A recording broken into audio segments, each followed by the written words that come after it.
Hello and welcome back to another video feature of the Immersive Worlds Handbook. Today I want to talk to you about the dark ride. If you've studied the history of amusement parks, world's fairs, theme parks, you likely know that the dark ride has had a monumental role in terms of the development of popular amusements. For me, what makes the dark ride so monumental is initially the fact that it offers the guest a sense of the elemental.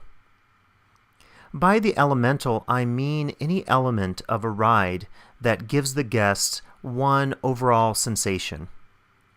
If you looked at a log ride, any sort of flume ride, in that particular case, the elemental that's brought to the guest through that ride is, of course, water.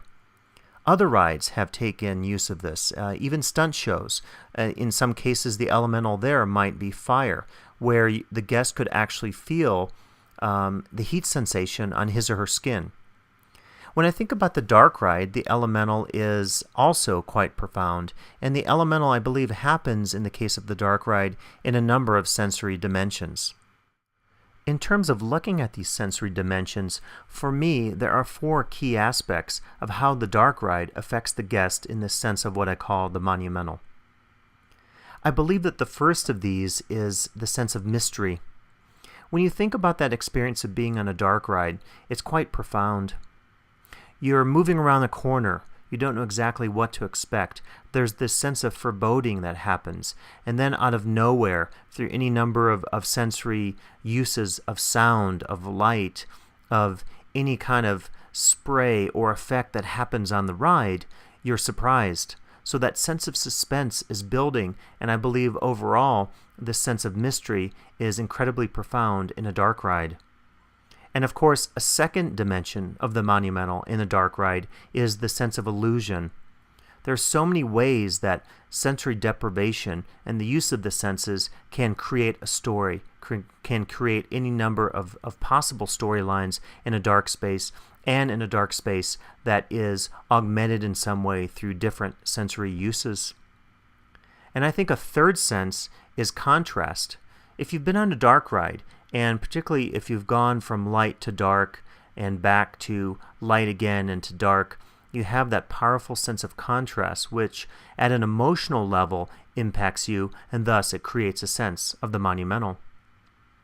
And fourth, and perhaps most important in terms of how a dark ride impacts a guest in any themed or immersive space, is a sense of transformation. Anthropologists have talked about a rite of passage and what could be called liminality. One moves from one space to another space, and very often there's something within a space that signifies something deep, elemental, and monumental. And I think in the case of the dark ride, you can use some of these sensibilities to incredible potentials in terms of impacting the guest. Darkness conveys many symbolic things in many cultures. And as a guest moves through darkness, and as darkness is contrasted with other sensory levels in terms of sight, sound, tactile dimensions, and so forth, the guest might indeed have that sense of the rite of passage, crossing through the threshold.